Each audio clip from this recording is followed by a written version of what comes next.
Irmãos, hoje nós temos que começar a Gálatas, mas eu quero pegar o último capítulo de 2 Coríntios, porque já faremos como introdução a Gálatas. O livro, para essa lição, também não vou usar muito, porque se você for pegar o livro de Gálatas ali, no livro de vocês, você vai ver que tem 2 páginas.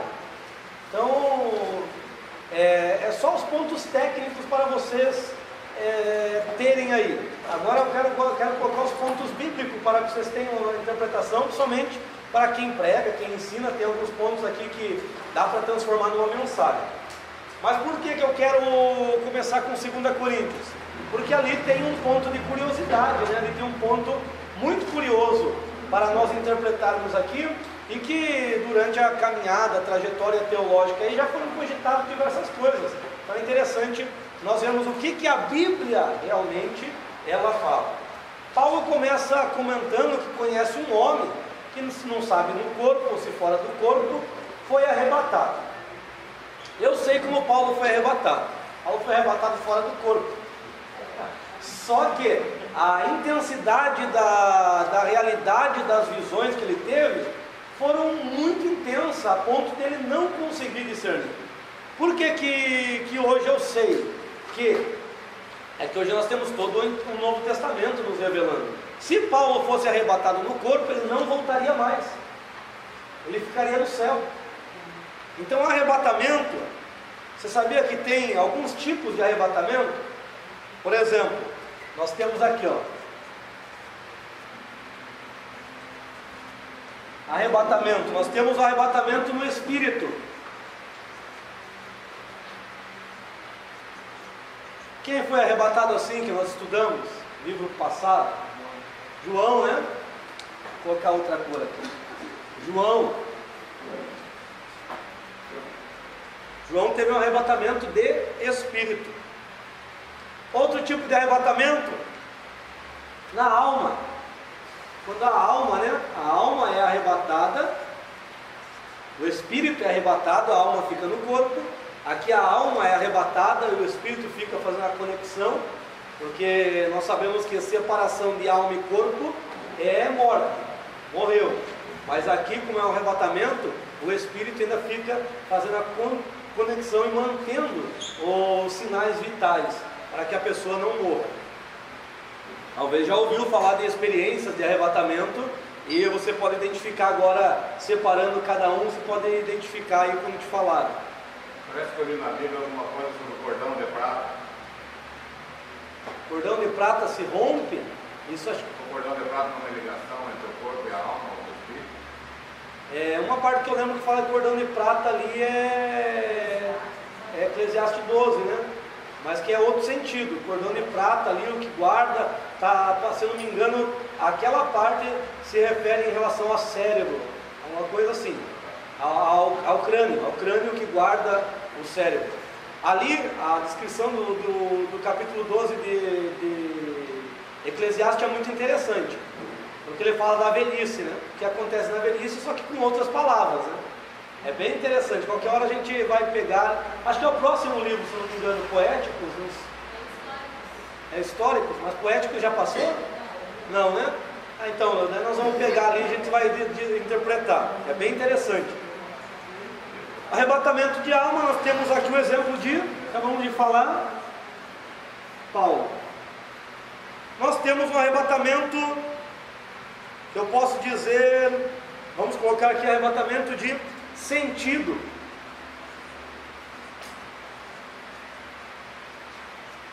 Os sentidos, né, são arrebatados, a pessoa está consciente ali, mas os seus sentidos são arrebatados.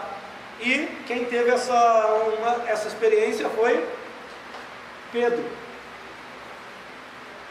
Quando ele tem a visão, né? Ele tem a visão da mesa com os animais. Então você vai ver ali em Atos, vai estar registrando, eu tive o arrebatamento de sentidos. Não, se não me engano é Pedro. Temos um outro tipo de arrebatamento, que é arrebatamento no corpo. Quanta coisa, né? Corpo. Só que esse arrebatamento no corpo aqui, esse é um arrebatamento, podemos dizer um arrebatamento, vou colocar corpo ali só para identificar, mas na verdade é um arrebatamento por inteiro. que é o arrebatamento que Felipe provou. Lembra que Felipe desapareceu do deserto e apareceu lá em Gaza, se não me engano, uma outra região? Então ele foi transladado, ele sumiu e apareceu lá. Isso aconteceu com Jesus. Jesus sumiu na Judéia e apareceu na Galileia. E por fim nós temos o arrebatamento para a glória, né, de um corpo glorificado. Então olha quantas experiências de arrebatamento. Será que Deus pode fazer coisas extraordinárias que às vezes a gente não para analisar? Será que a multiforme sabedoria de Deus, ela é infinita mesmo? Observa, cada um Deus deu uma experiência diferente, e assim Deus pode nos dar experiência também. Então ele fala que conhece esse homem, se no corpo não sabe, esse homem no corpo não sabe, que há 14 anos teve essa experiência.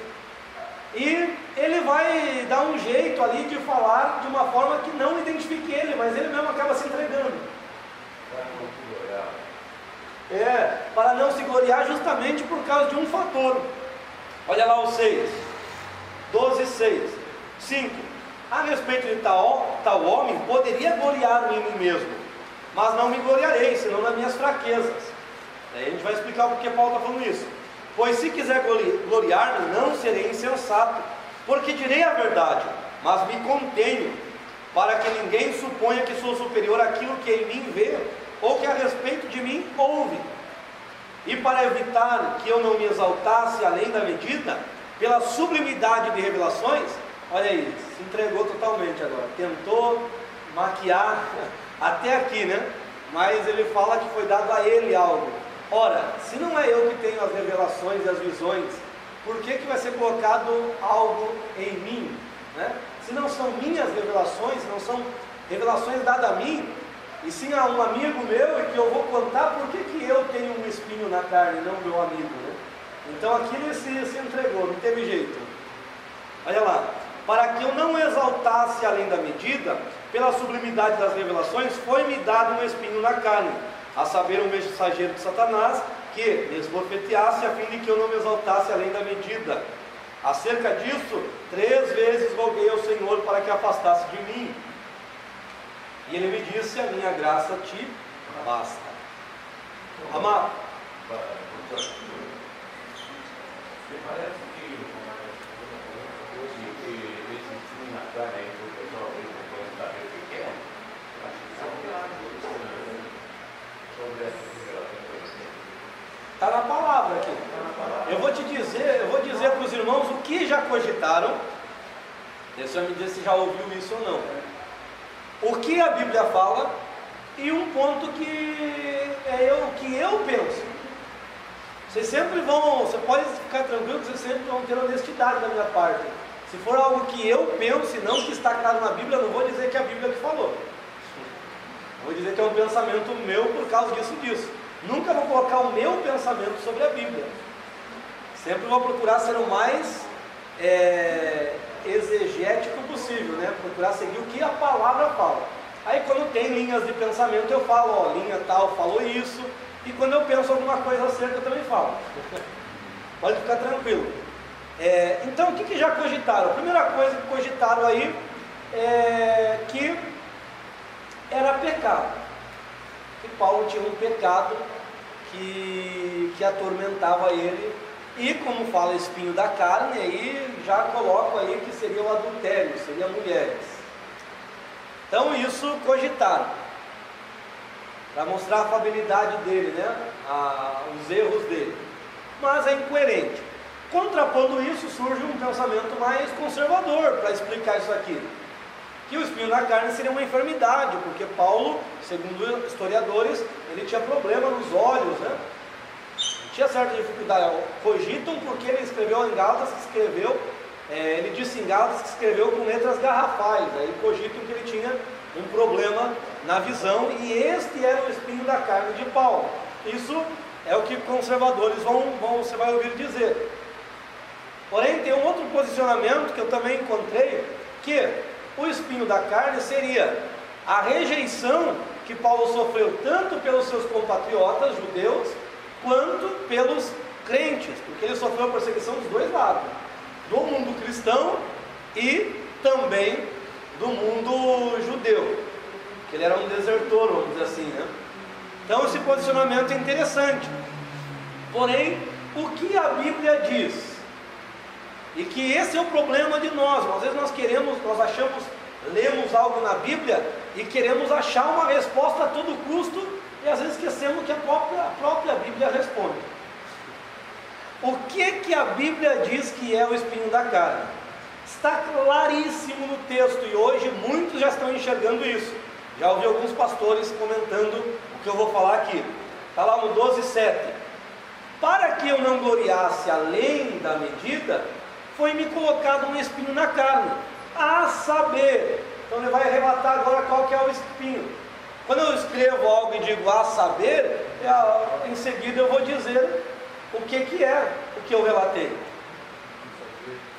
Está ali um mensageiro de Satanás para esbofetear ele em momentos que ele se gloriasse. Por exemplo, se tivesse algum momento que ele se achasse o bonzão, Deus iria permitir vir um mensageiro e dar um tapa nele. É literal aqui. Paulo não está espiritualizando.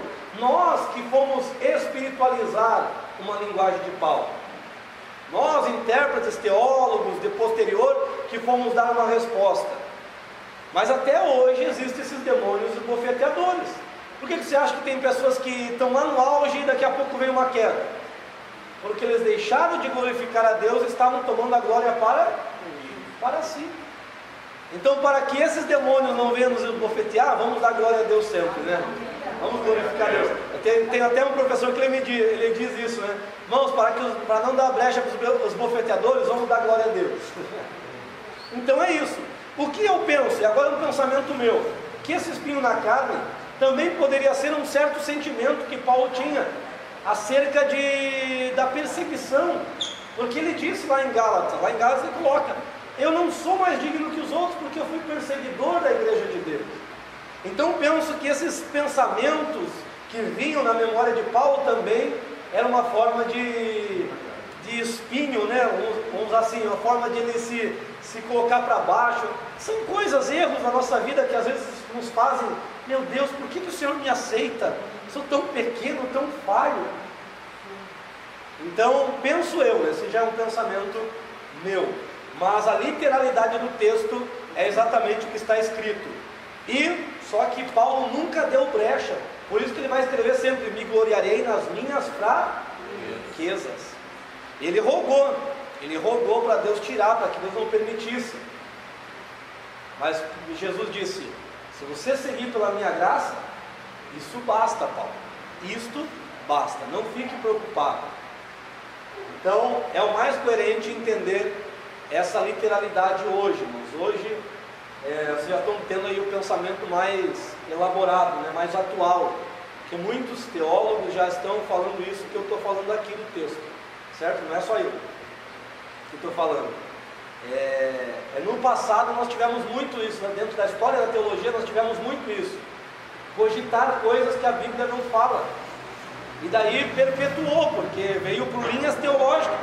Por exemplo, quantos de vocês já ouviram falar que o sumo sacerdote entrava uma vez ao ano no Santíssimo com uma corda amarrada? Essa corda aí nunca existiu, colocaram corda ali, né? Se acontecesse, não temos registro que algum sumo sacerdote morreu no Santíssimo. Temos registro de sacerdotes morrendo no lugar santo, na Dab e Abiú. Mas no Santíssimo não temos. Mas se morresse, simplesmente alguém ia entrar lá e tirar. O tabernáculo não era desmontável? Não era móvel? Coatitas não entravam lá, não tiravam tudo? Morriam? Não morriam. O problema é entrar na hora do culto, sem ter autorização. Se você for fazer algo que não é autorizado, você está tomando uma glória que não é, uma honra, né, que não é para si. A Bíblia fala, né, ninguém toma essa honra se Deus não conceder. Então, eu posso ter título de pastor, posso ser pastor como qualquer outro pastor, mas se eu não estiver dirigindo uma igreja, eu não tenho a unção pastoral para fazer o que o meu pastor faz. Meu pastor, entre aspas, vou colocar aqui um exemplo, pode ser inferior a mim em tudo, pode ser inferior a mim em tudo, espiritualidade, conhecimento, tudo, mas ele tem a unção pastoral, eu não tenho. Então eu devo colocar meu ombro debaixo do ombro dele e ajudar na necessidade que ele precisa, e não ir contra ele ou querer me aparecer e fazer algo que é ele que tem que fazer. Se eu fizer isso, eu vou ser rejeitado por Deus. Lembra de Saul? Lembra de Uzias? Tantos, né? Uzá também, que estendeu a mão na arca. Então tantos foram querer fazer o que não era para ser feito, e veio o juízo. Então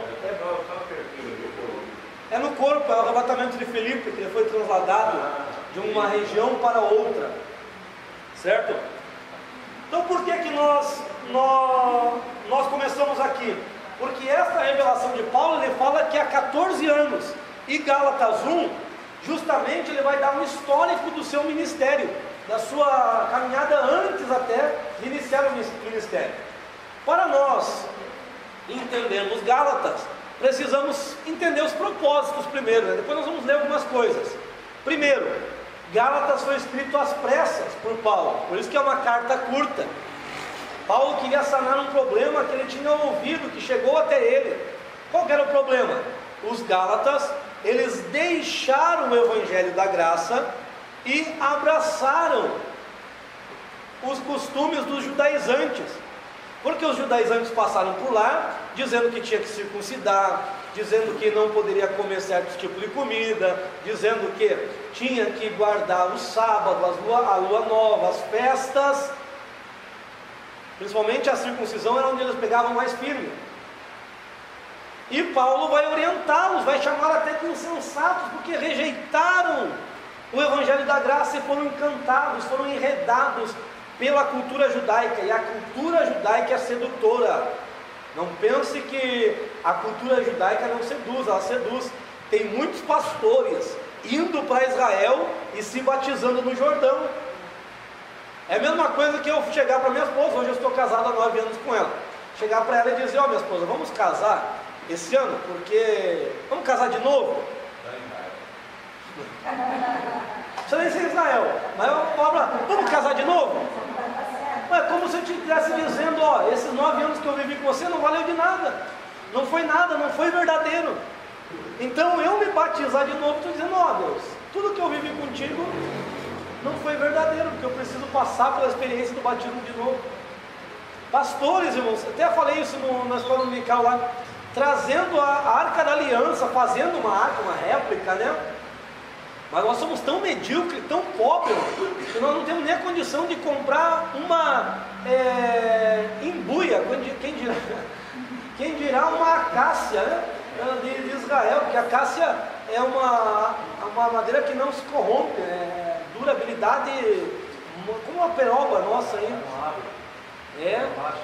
Então forte, firme, né? A durabilidade dela era outra, era longa. E nós pegamos lá, isso que eu estou falando que aconteceu em Matinhos lá. O pastor pediu para um irmão lá fazer de MDF. Olha que pobreza. Nós não temos ouro para revestir, né? Na outra igreja a gente fez Aí, ó. Ele pode fingir que era pesado.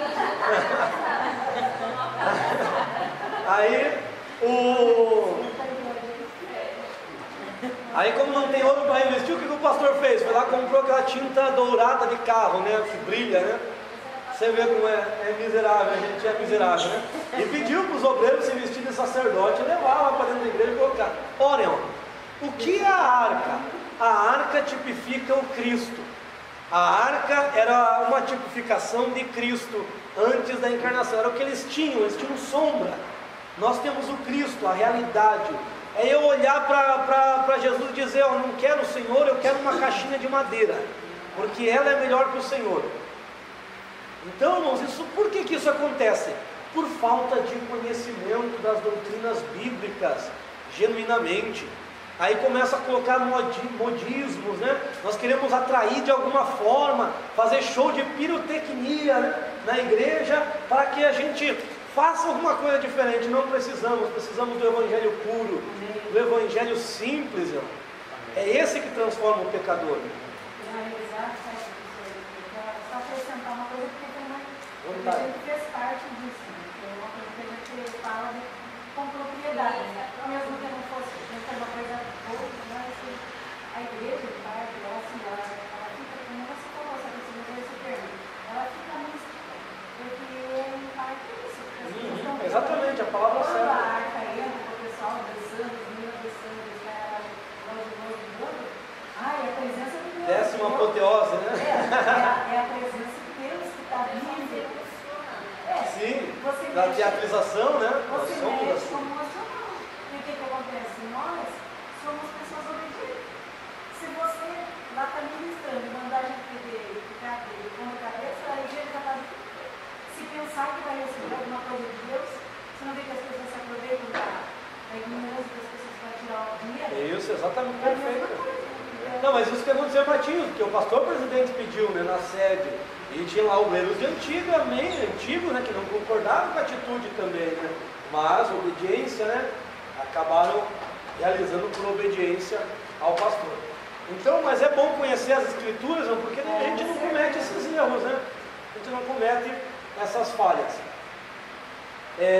E os judaizantes, não obstante a querer colocar esses costumes dentro do cristianismo, ou melhor, dentro do evangelho, não, até a palavra cristianismo muitas vezes toma o ponto de sistematização. O evangelho, nós temos que lembrar sempre, ele é superior a tudo. Ele é superior com todo respeito, à reconciliação, à assembleia, à visão missionária, à quadrangular, a Deus é amor. O evangelho é superior a tudo. Eu até recebi... Oi? Eu recebi uma mensagem de um menino que ele é muito bom no conhecimento. Eu não compartilhei com vocês. Compartilhei no grupo de obreiro lá na nossa igreja, já só para fomentar aí uma chama. Mas o nosso grupo de obreiro só pensa em política. Só dá política no nosso grupo de obreiro. Olha lá, ó. A igreja da cidade só estará completa com todas as denominações. Então a igreja de Cristo, está colocando a igreja organismo, ela só é completa com todas as denominações. O que ele está querendo dizer aqui? Que eu não posso achar que o meu ministério é a igreja de Deus, que a minha denominação é a igreja de Deus. Todas as igrejas que pregam a verdade, que pregam o evangelho, que pregam a palavra genuína, fazem parte desta igreja. A reconciliação é uma, assembleias é outra, batistas são outras, presbiterianas. Como diz lá um pastor batista, cada louco com a sua mania. O importante é que nós falemos do evangelho, né? Falemos da graça. Isso aconteceu, irmãos, isso aconteceu nos tempos de Paulo e Pedro. Pensaram que Paulo pregava um evangelho diferente de Pedro, e Pedro vai escrever dizendo, ó, o mesmo evangelho que Paulo prega, eu também prego, só que Deus deu uma sabedoria para Paulo de forma diferente, que muitos estão distorcendo, mas ele prega o mesmo evangelho que eu. Então cada um com a sua maneira de pregar, mas o importante é pregar o evangelho de Cristo, né? Então os judaizantes estavam falando que Paulo era um apóstolo de segunda categoria, que Paulo não era um apóstolo, que Paulo era um impostor. Por isso que na maioria das cartas Paulo ele vai defender o seu apostolado. E 2 Coríntios é uma defesa do seu apostolado. Ele vai defender, porque os apóstolos lá tinham que ter lastro, e ele vai defender, ele vai mostrar a trajetória dele no capítulo 12, ele vai mostrar por onde que ele passou por amor do evangelho. Os judaizantes nem marca tinham. Paulo falou, eu tenho marcas no meu corpo, fui chicotado 4, 5 vezes, uma quarentena menos um. Foi mais chicoteado do que Cristo ele. Paulo foi mais chicoteado do que Cristo. A Paulo é maior que Cristo? Jamais. Jamais. Qual que é a diferença de Paulo e Cristo? É que Jesus, ele, as marcas de Paulo eram simplesmente marcas físicas por amor do evangelho. Agora a batalha de Cristo ela não se deu na parte física, não foi a chibatada ali que foi o pior, foi no mundo espiritual. Aquela opressão de todo o pecado da humanidade sendo acreditado na conta dele. Imagine o peso de tanto pecado, porque ele levou sobre si nossas transgressões, as enfermidades, as dores, todas as mazelas do homem. Isso Paulo nunca carregou, só carregou a dele, né? Assim como nós só carregamos as nossas, certo? Agora Jesus da humanidade. Por isso que Paulo vai falar no capítulo 1, nós não vamos ler todo o capítulo porque não dá tempo, mas ele vai falar assim, ó: eu, Paulo, apóstolo, não por meio de homem e nem por vontade de homem. Então naquele tempo já tinha consagrações por vontade de homem. Matias, por exemplo, né, vontade de Pedro ali, reunir o povo e fazer uma eleição para colocar alguém. Então tinha apóstolos e todo tipo de obreiro por vontade de homem, mas Paulo diz que não. Paulo diz que recebeu por meio de Jesus Cristo e de Deus. Inclusive Pedro colocou cláusulas, né? Não sei se eu falei para os irmãos isso. Pedro colocou cláusulas para entrar no ministério. Ó, para ser apóstolo tem que ter visto Cristo assim, assim, assim, ver o Cristo ressurreto. Aí o que ligarmos na terra é ligado no céu. Jesus disse, ó, já que Pedro colocou algumas cláusulas, vem aqui, Paulo, vou te arrebatar, e quando te perguntarem se você viu o Cristo ressurreto, mostra a credencial do Cristo glorificado, para ver se serve, para ver se qual que é superior, né? Então Pedro não viu o Cristo ressuscitado, é verdade, mas viu o Cristo glorificado, viu o Cristo na sua glória. Então, ó, ele diz aqui também que Jesus, ele veio para nos livrar do pecado, né? Aí lá no versículo 7, Paulo diz que esses judaizantes estavam pervertendo o evangelho com esses costumes. E ele diz que se pregar o evangelho que ele não tinha pregado, esse seja anátema. Seja anátema, porque o evangelho de Cristo que eles pregavam era o quê? Cristo crucificado, ressurreto, Cristo que morreu, ressuscitou e vem buscar. Era a mensagem deles, batiza no Espírito Santo, né? E vem buscar. A mensagem deles era essa: Cristo morreu para livrar os pecadores, Cristo ressuscitou, ascendeu aos céus, enviou o Espírito Santo e vai vir buscar a sua igreja. Essa era a mensagem deles, você vai encontrar em todo o Novo Testamento. Ele vai dar um histórico ali também, olha lá, versículo 11, que este evangelho que ele pregou, ele não recebeu de homem, ele recebeu de Cristo. Por quê? Porque nenhum homem quis ensinar. Ele foi para Jerusalém, ficou 15 dias com Tiago, encontrou Pedro, mas os apóstolos de Jerusalém não abraçaram Paulo. Paulo ficou esquecido. O que ele fez? Olha lá, versículo 17, no 14, ainda no 14 ele diz que excedia em conhecimento, aquilo que nós passamos semana passada. Olha a capacidade de Paulo, excedia em conhecimento aos demais da sua idade. Então era um cara extraordinário, era um camarada extraordinário. O 17 ele diz que quando foi revelado o evangelho, ele diz, não subi a Jerusalém para os que apóstolos antes de mim, mas parti para a Arábia e voltei de novo a Damasco. Aqui nós encontramos uma falha, porque Paulo também tem falhas. Pensa que ele é sobrenatural. O que Paulo falhou aqui? Paulo, ao ele se converter, o que ele deveria fazer? Se apresentar aos apóstolos. Mas ele não se apresentou e saiu para pregar em Damasco. Resultado, os crentes pensaram que ele era espião, os judeus traidor. Ele teve que sair correndo. Como ele não tinha para onde ir, ele foi para onde? Ele foi lá para a Arábia, onde Deus deu as leis, lá no Monte Sinai. Ele vai dizer que o Sinai fica na Arábia. Daí eu explico o que eu falei na mensagem hoje para vocês. O Sinai fica na Arábia, não no Egito. Paulo certamente foi lá para ter uma experiência com Deus, porque lá foi dado a lei. Foi 3 anos. 3 anos, está aqui no texto, né? 3 anos ele fica recluso lá buscando a Deus. Uma época, pensa que o negócio foi um parto de mágica. Não foi. Não. 3 anos lá. Você vai ver que vai demorar mais ainda, não é só os 3 anos. Porque o home office o pessoal está atravessado. É. Quando eu converti, fui numa livraria, comprei um monte de santinho, você descobri santinho na rua. Aí pega uns que tem mais entendimento, daí você não consegue. Aí eu estava lendo como vem, né? espinho na carne, eu estava lendo ali, descobri o espinho na carne de Paulo. Paulo gerou um filho na prisão, ele era mulher. É escrito na Bíblia que ele gerou um filho. É. Só que até cair a ficha que foi espiritual. Você falou isso? É óbvio. Exato, aquele desejo, né? Levado pelo sentimento, né? Pela emoção, né? Sem conhecimento. Exato, né? Por isso que a Bíblia orienta, né? Perfeito. Acho que foi porque o irmão assistiu aquele filme Júnior, né? Daí ficou na mente, né? Do Arnold, né? Daí ficou no subconsciente.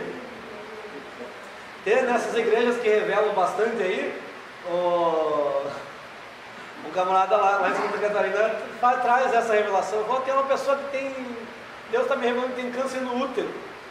Todo mundo das irmãs levantou a mão, ninguém. Aí o irmão decidiu, que estava insistindo muito, decidiu levantar a mão. É você mesmo, irmão.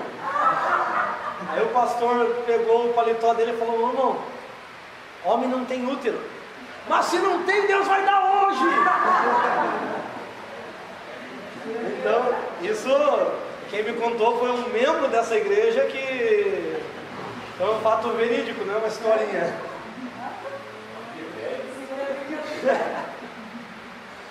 Então, observa, esse foi um erro, porque nós não podemos desrespeitar autoridades constituídas por Deus, não podemos. Tem momentos, é bem verdade, é que nós não temos como caminhar junto, mas eu tinha amigos que eu não consigo caminhar junto, pessoas de Deus, mas que não dá para você seguir junto. Eu já cheguei a conversar com o meu pastor presidente, e ele falou: pastor, ó, o senhor é meu pastor, o senhor é meu pastor, o pastor presidente, porque lá em Xangri-Lá, cada ano estava mudando de pastor, então eu não poderia considerar uma pessoa nova, né, meu pastor. Ele tinha consideração, mas o pastor do campo geral, principalmente dos obreiros, é o pastor presidente. O senhor é meu pastor, eu vim aqui falar o seguinte, ó, lá está bem assim o negócio. Eu não vim falar do dirigente. Ele, eu não quero tirar o dirigente lá, não tem apresentação. E eu não vim pedir para você tirar ele de lá. Mas eu vim pedir socorro, porque se o senhor não me ajudar de alguma forma, eu vou morrer lá. Eu vou morrer, eu tenho uma certa estrutura, minha esposa não quer mais ir nem para a igreja. Sabe o que é viver 12 anos numa igreja? Mas chega um momento que você parece um estranho. Vai saber, Então, eu fui conversar com o meu líder, eu falei: ó, se quiser me ajudar. Ele me indicou uma congregação que estavam precisando justamente nessa área de ensino. Fui lá, fiquei 6 meses, depois, por causa do cargo que ele me ofereceu, fui para a sede, fiquei 1 ano e 6 meses e retornei. Posteriormente que eu entreguei o cargo, né, que era a coordenação do curso teológico do campo, aí retornei para a congregação de Xangri-Lá, que eu pertenço hoje. Mas tem momentos que você tem que usar a máxima lá que o anjo disse para Ló, né? Escapa-te pela tua vida, porque tem lugares que Jesus não está mais lá não. Resultado para ver que o negócio não era comigo. Se fosse comigo, o problema era eu nunca reclamei de pastor. Se fosse comigo, o problema era comigo, eu precisava me converter, precisava me arrepender ali. Pastor, posteriormente, ele não tirou o obreiro de lá, não vi, e outras pessoas já tinham ido falar com o pastor presidente. Detalhe, passou os tempos, por 5 meses, o campo teve que ajudar Xangri-Lá. Se as igrejas fossem independentes, Xangri-Lá tinha fechado as portas. Se fosse uma empresa, tinha falido, porque estava entrando em torno de 3, saía 5. E o camarada, detalhe, olha só como é a falta de visão. Ele começou bem, mas a gente tem tendência, se não vigiar, a cair. Ele começou na visão correta, mas depois infelizmente, ele perdeu a visão. O camarada é administrador de planejamento na T15. Veja só, uma empresa multinacional. Veja se essa área de administração, claro que a igreja não é uma empresa, mas veja se não era para ele ter uma base. Era para ele ter, porque dá para associar no que tange a dinheiro. A espiritualidade não, mas no que tange a dinheiro é os mesmos princípios. Mas por 5 meses. Se não fosse o campo ajudar a Shangri-La, é uma igreja que tinha fechado as portas. Aí o pastor tirou ele de lá, não teve jeito. Então nós temos que respeitar a autoridade, desde que elas realmente estejam dentro do propósito de Deus.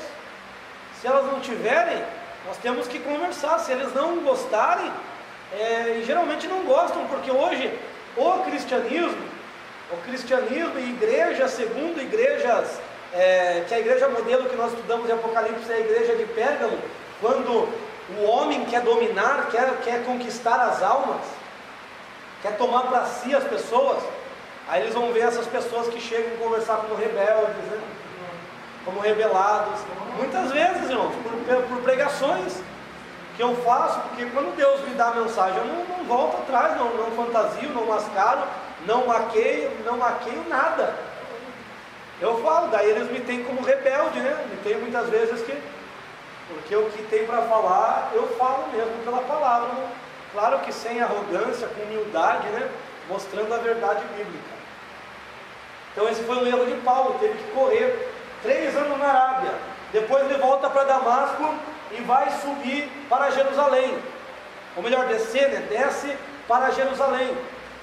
Ele sobe para Damasco, está lá na Síria, e desce a Jerusalém para se encontrar com os apóstolos agora, depois desses 3 anos. Se encontrou com Tiago, ficou 15 dias, com Pedro, mas logo saiu, porque Pedro e Tiago também não deram bola para ele. Olha aí um problema, né, irmãos, que nós enfrentamos na igreja. Pessoas com chamados, mas não são valorizadas. Qual o resultado? Ele teve que voltar para Tarso, sua cidade, e ficou lá em Tarso pelos anos, quem sabe pregando, mas se preparando, fazendo tendas, trabalhando, mas no anonimato, sem expressão. O que aconteceu? Deus moveu e Deus abençoou, que Deus tinha escolhido, Jesus tinha escolhido Paulo desde o ventre. Jesus abençoou o crescimento da igreja em Antioquia, tanto é que a igreja de Antioquia foi mais forte do que a igreja em Jerusalém, lá entre os gentios. E Pedro envia um dos obreiros que tinha dado tudo pelo reino, que é Barnabé, tinha ofertado tudo, para ver o que estava acontecendo lá, se era de Deus ou não. Barnabé foi lá, voltou trazendo boas notícias, dizendo que era Deus, e por conta disso ficou responsável por dirigir essa igreja. Barnabé, como tinha ouvido o discurso de Paulo na conversão, Barnabé, sabendo que Paulo era uma pessoa com muita habilidade, o que Barnabé fez? Foi buscar Paulo em Tarso. É interessante o grego que diz que ele não, o grego traz o sentido bem assim, que ele não descansou enquanto não achou Paulo. Ele procurou em todos os lugares de Tarso Paulo, para ajudá-lo, porque ele sabia da capacidade de Paulo. Se você estiver meio escondidinho, se você estiver meio abandonado, vai chegar o momento que Deus levanta um Paulo, um Barnabé, para te trazer para o ministério. Eu estava em Pontal, eu chegava nas livrarias, eu comprava muito pela internet livros, meu cartão tinha 3, 4 livrarias na fatura. E eu vinha para Paranaguá aqui, passar no Condor, entrava na Top Gospel, porque atrai, né? E eu pegava os livros lá, eu não vou levar, tem para que eu levar, não tenho oportunidade nem para dar uma saudação à igreja, não vou levar. Mas daqui a pouco quando eu via, já estava pagando o livro, e eu não falava para ninguém, às vezes só comentava com a minha esposa, na minha mente ficava, por que eu estou comprando isso? Por que eu estou gastando, sendo que eu não tenho oportunidade para nada? Por que eu estou investindo? E estudava também os materiais, cursos à distância, e eu não conseguia entender o porquê do investimento. Em muitos momentos na minha fraqueza eu falava com ele, por que eu estou comprando isso, sendo que passando um tempo difícil, não tinha oportunidade para nada mesmo, mas me preparando ali, escondido, sozinho, né? Sem ninguém me ver, mas estudando. Tanto é que a maioria lá dos obreiros Agora alguns sabem porque eu comentei lá. Eles não sabem nem quais títulos que eu tenho. Eles não sabem nem o que eu faço ou o que eu fiz, né? Ou quanto que é o investimento. E o quanto que eu ganho. Para pagar um curso, não, eu preciso de um curso que eu fiz aí, eu preciso de 2 meses trabalhando. Só para dar o curso. E a gente não tem, digamos assim, a gente não é isento de dívidas, né? Então, observa que tem que ser parcelado aí meses, mas vale a pena. Tudo que eu tenho aprendido, eu tenho entregado a vocês, a todos quanto me ouvem. Eu tenho falado, independente do curso, se é básico, se é médio, se é bacharel, porque, irmãos, a gente tem que ensinar a igreja, tem que mostrar para a igreja. E se é o chamado que Deus me deu, então vamos fazer. Então apareceu um Barnabé, chegou um momento que apareceu um Barnabé. Esse Barnabé se chama Elton. Nós estávamos na conferência Pai, não sei se já ouviram falar dessa conferência que faziam no Banestado. Agora foi lá para Guaratuba, de Batista Presbiterianos, porém interdenominacional. E lá ele me convidou para dar uma aula. Desta uma aula eu já estou 4 anos dando aula. E teve momentos que eu dei aula todos os dias. Observa o porquê agora, daí eu entendi o porquê da preparação. Olha Paulo, 3 anos na Arábia, recebendo revelação, 11 anos em Tarso. Daí ele chega no capítulo 2 aqui, 1. Por isso que ele fala lá da revelação. Um homem que foi arrebatado há 14 anos, foi lá no início do seu ministério, foi lá quando ele se converteu, que ele teve essa revelação. Oi? É ele mesmo. Daí o 2:1 aqui, depois de passar 14 anos, quis subir de novo a Jerusalém. Agora ele já está com quem? Barnabé, que Barnabé foi buscá-lo. E ele vai levar um grego também, para mostrar que o evangelho é genuíno. O evangelho não é dos judeus. O Barnabé é judeu, mas tem uma mente mais aberta. E por isso foi buscar Paulo. E ele leva Tito, que é um grego, não é circuncidado, para mostrar que Tito era crente igual a eles. Não tinha diferença nenhuma. E nessa ida com Barnabé e Tito é feito a reunião, o primeiro concílio da igreja em Jerusalém, capítulo 15 de Atos. E esta reunião foi para decidir o que fazer com os gentios, porque judeu é toda aquela lei, e Jesus não muda a cultura. Sabia que Jesus não muda a cultura? Jesus só muda as questões morais nas culturas. Aquilo que é imoral ele tira, mas a cultura permanece. Imagine um assembleiano, nós estávamos conversando sobre cabelo, sobre roupa. Imagine um assembleiano de 20 anos atrás, mais ou menos, ir para a África, pregar o evangelho e dizer que as mulheres lá agora têm que ter cabelo crescido e têm que usar saia. Você acha que ele vai ter êxito na pregação? Não vai, porque a cultura, maquiagem, Assembleia de Deus na Espanha, as mulheres, cabelo aqui, curtíssimo, maquiadas ao extremo. Não vem pecado nisso. Por quê? Cultura. No Brasil, sabe qual que foi o responsável? Isso quem fala não é eu, mas quem fala é um pastor presidente lá de Santos. Sabe qual foi o problema do Brasil? O problema do Brasil foram a primeira, é que o Brasil foi o pentecostalismo no Brasil, da Assembleia de Deus, foi recebido, o ensinamento foi recebido dos missionários suecos e americanos, que formaram os primeiros pastores. Só que chegou um momento que fizeram uma reunião que excluíram, deixaram de lado todos os pastores internacionais e deixaram só como missionário. E agora, pastores na Assembleia de Deus, ficará só os brasileiros. E essa geração de pastores, eles começaram eles vieram com aquele coronelismo nordestino. Vocês têm algum nordestino aqui? Tem? Sabe que os homens lá são cabra macho, Então, o que diz é lei, O que diz é arretado, É arretado. Então, os pastores trouxeram esses ensinamentos aí, do coque, ele dizendo isso, coque, entre outros acréscimos aí, E tinha uma época que você conhecia a assembleiana ou pelo coque ou pelo topete, Já viram aquela assembleiana antigamente fazia uns tupetão assim, Então, isso trouxeram como acréscimo, dizendo que era a Bíblia ensinava que tinha que ser daquela forma. Hoje, graças a Deus, já chegou o conhecimento, né? Já melhorou o conhecimento. Então, já se sabe que esses pontos foram homens. Assim como Paulo vai mostrar, o Evangelho, ele veio para trazer liberdade, e essa é a mensagem de Gálatas, a liberdade do Evangelho.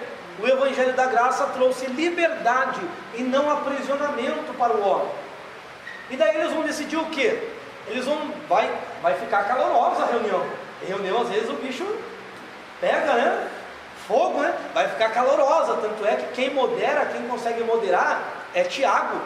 Tiago vai moderar a reunião. E o que vai ser decidido? Que os gentios, eles se abstivessem da imoralidade e abstessem de sangue e de carne imolada. Toda essa questão de sangue, carne sufocada, perdão. Sangue, carne sufocada está ligado ao culto, à idolatria. Como já falei aqui para vocês. E não porque os gentios, eles bebiam sangue, né? Nos seus cultos. Assim como macumbaria faz até hoje, né? Alguns ramos aí, candomblé, também bebem sangue. Eles faziam. E foi orientado que pareceu bem a eles e ao Espírito Santo não fazerem isso e também se abster de imoralidades, que era comum entre os gregos, né? Aquelas festas regado de sexo livre, né? Mas qual que foi o objetivo da reunião? Manter a harmonia entre judeus e gentios, porque nada pode romper a nossa comunhão. Nada pode romper a nossa comunhão em Cristo. Nós temos que ter comunhão com Cristo, sempre. Porque, como eu falei aqui, a frase do menino, o nome do menino é Alderi Rocha Júnior. Alderi Nelson Rocha Júnior. Ele disse, colocou muito bem quando ele disse: a igreja é todas as denominações, ou seja, judeu continuou com o seu costume, gentios continuaram com seus costumes, mas ambos procurando se amar, né? Procurando estar em comunhão com Cristo. E Paulo vai orientar dessa forma. Inclusive, Paulo vai dizer que esses homens são falsos, capítulo 2. E o capítulo 3 mostra aquele ponto que ele repreendeu. 2 não, é o 2 ainda, né? Deixa eu ver aqui. O 2 mostra o momento que ele repreendeu Paulo, Pedro. Vocês já ouviram falar que Paulo repreendeu Pedro? É Gálatas 2. Eu já vou falar o versículo. Mas eu já ouvi falar várias vezes. Você já ouviu? Mas você sabe por quê? Sabe por que Paulo repreendeu Pedro? Qual foi a razão? Nunca explicam, né? Só falam. Ele estava sentado lá e daí junto com os gentios, parece. Não sei se é isso aí, não lembro direito. Aí ele foi disfarçar que... Não lembro direito como é que é a história. Vamos ler, mas esse é o caminho. Olha lá o 11. Quando acabou essa reunião, Pedro também foi para Antioquia. Mas quando Pedro veio a Antioquia, eu o repreendi cara a cara, porque era digno de repreensão. Aqui a gente vê um contraste com a palavra irrepreensível. Irrepreensível não é aquele que não erra nunca. Irrepreensível é aquele que tem falha, mas ele mesmo se repreende. Aí ninguém vai repreendê-lo, então ele não é digno de repreensão.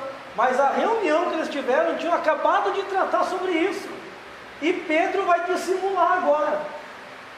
Por isso se tornou digno de porque algo que ele decidiu lá, agora ele mesmo não estava fazendo.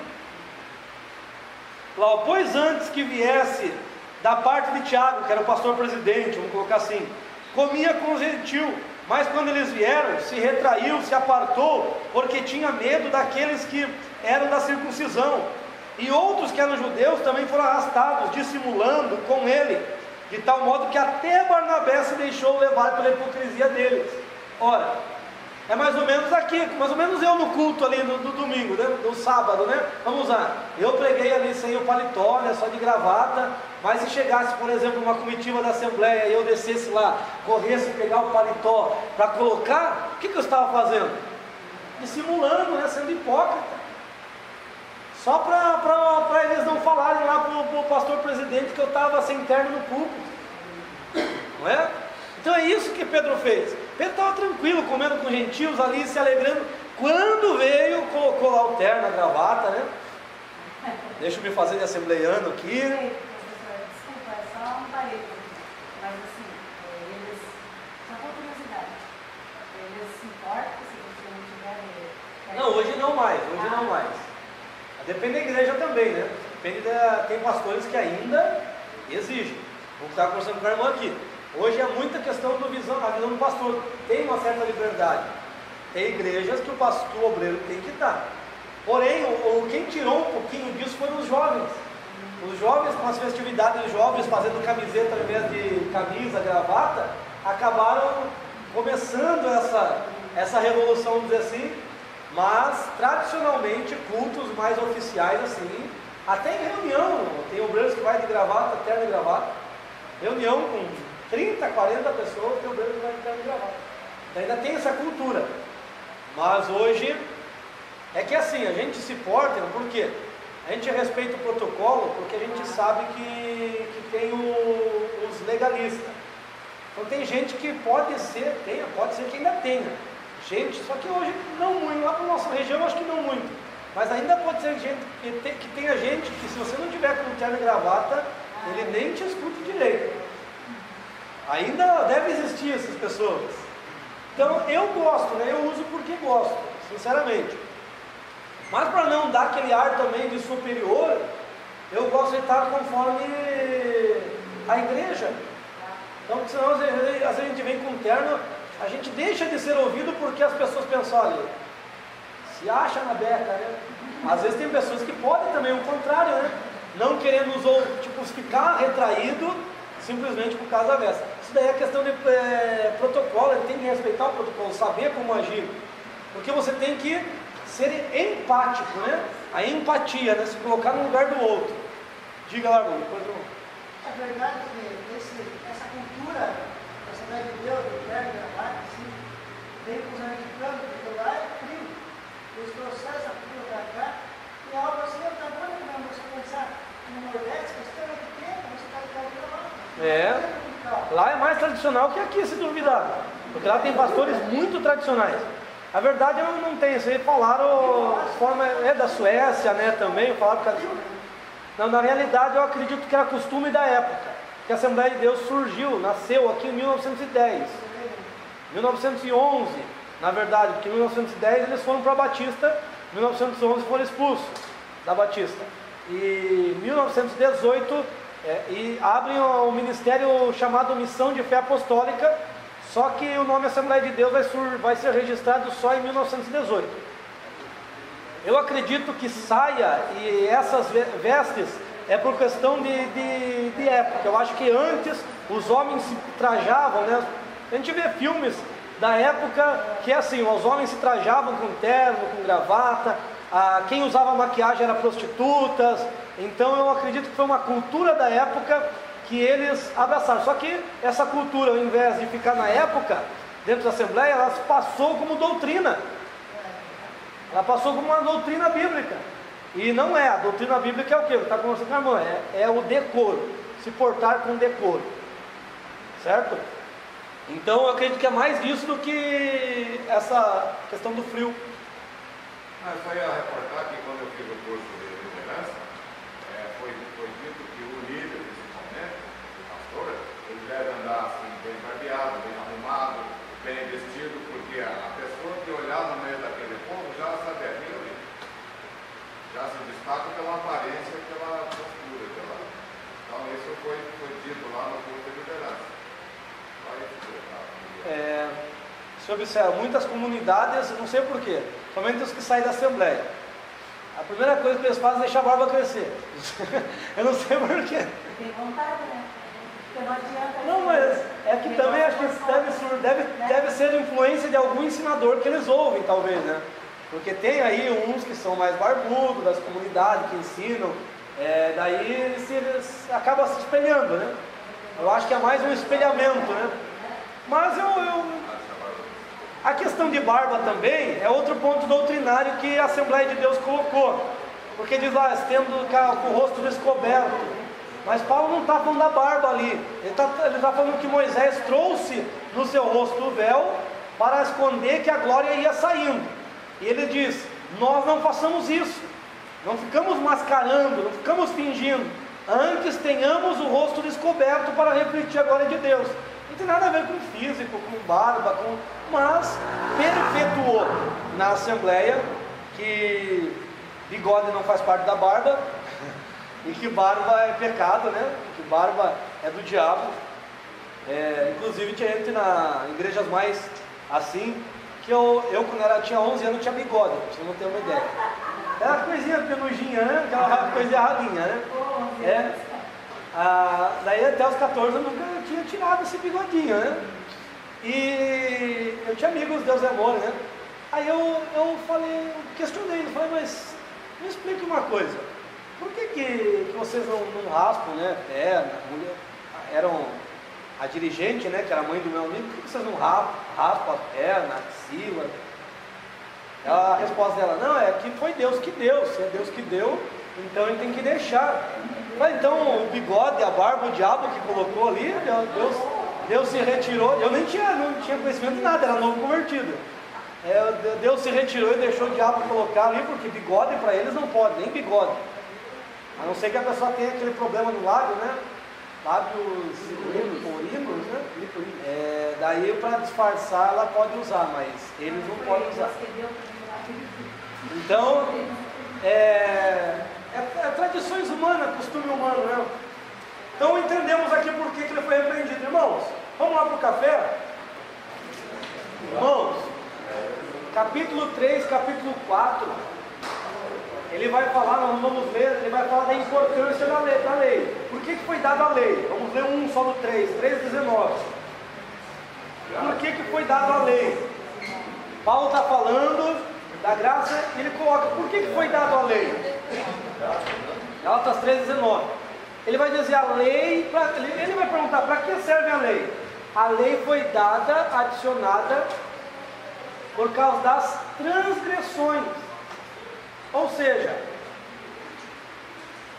no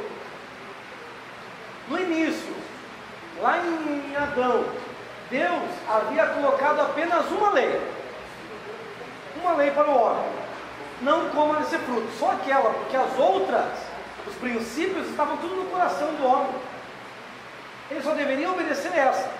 Só que quando o homem pecou, ele foi se desviando, ele foi pecando, foi quebrando essas leis morais. E cada lei moral que for se quebrando, Deus vai colocar uma cláusula na lei. Por exemplo, alguém matou, Caim mata Abel. Antes do dilúvio, você não vai ver Deus falando não matarás, porque isso já estava no coração deles e eles quebraram essa lei. Agora após o dilúvio, o que você vai ouvir? Deus falando para Noé: todo homem que derramar sangue, será derramado o seu sangue também. Então cada lei que foi dada, são 613 leis, e parece que são 365 leis proibitivas, e as demais prescritivas, ou seja, as proibitivas é que não deve fazer, a prescritiva é que deve fazer. São referentes a coisas que o homem fez, pecou, e agora eles não devem fazer, e coisas que o homem deixou de fazer que eles deveriam, né? E honrar a Deus em relação a culto. Então, para isso que serve a lei. Inclusive, ele vai continuar dizendo, e vai dizer: vocês receberam o Espírito por causa da lei, foram justificados por causa da lei, então por que vocês querem retornar para a lei? Vocês são insensatos. Aí ele vai chamar, ó insensato Gálatas. Aí o capítulo 4, ele vai colocar o parâmetro, né? Capítulo 4, versículo lá para frente, ele fala, o versículo 22, ele coloca Agar e a Sara como exemplo, Agar sendo a serva, a escrava, e representada pelo Sinai. E Sinai ele vai colocar que é na Arábia, não no Egito. Então é um ponto bíblico que eu falei aqui na pregação, né? Deixa eu tentar mostrar aqui para os irmãos. Você vai pegar um mapa de estudo você vai ver isso aqui, ó. Não sei se os irmãos estão enxergando, mas você vai ver em todos os mapas que você pegar no fundo da Bíblia, você vai ver que tem dois golfos, parece um V. Parece um V. Um maior, outro menor. A maioria das Bíblias, a maioria não, todas, só vai encontrar diferente nesse mapa e num outro mapa que, se for procurar na internet, você vai encontrar o que eu vou falar. Mas todas as Bíblias de estudo colocam um Sinai aqui, ó, no meio do V, bem no meio. Você pode observar nas suas Bíblias de estudo depois, em casa. Colocam bem aqui, ó. E a travessia eles colocam aqui em cima. Mas onde eles colocam a travessia não tem nenhum laguinho, não tem nem água. Então o milagre foi maior. Então, outra trajetória sugerida é bem aqui, ó, a abertura do mar no Golfo de Acaba e não no Golfo de Suez, certo? Vou fazer aqui. O Mar Vermelho não é no Golfo de Suez? Esses dois golfos fazem parte, né? Esses dois golfos. Temos aqui, ó, né? Aqui embaixo nós temos, ó.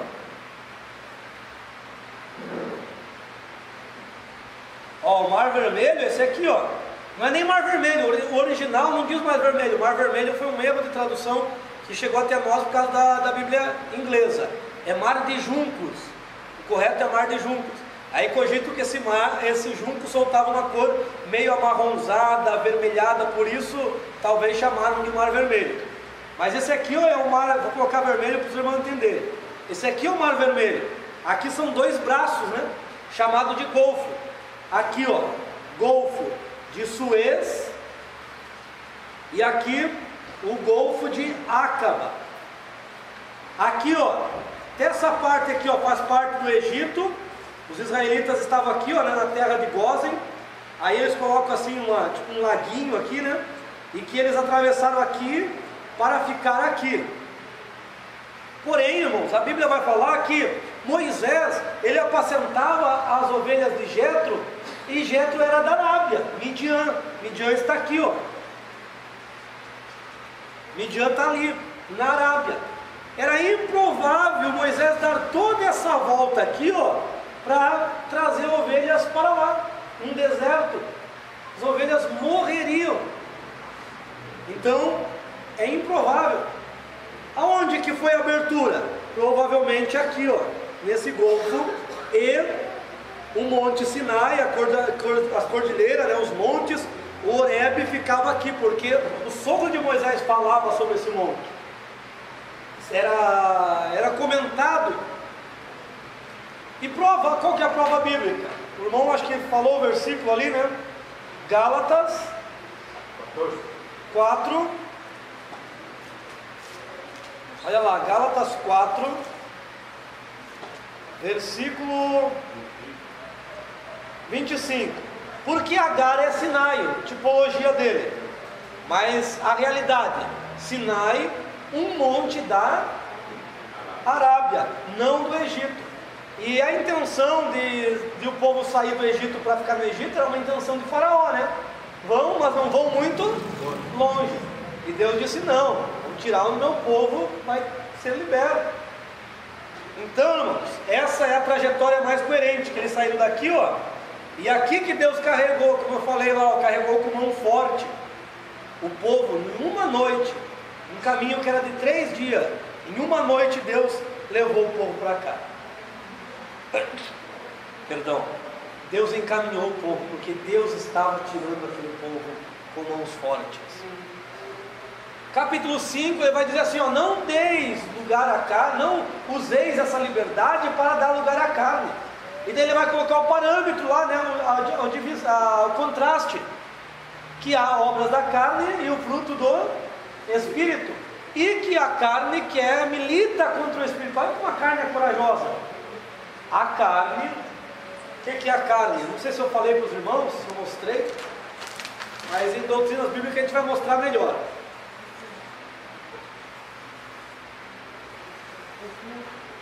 O espírito humano, alma, que você é, e corpo, né?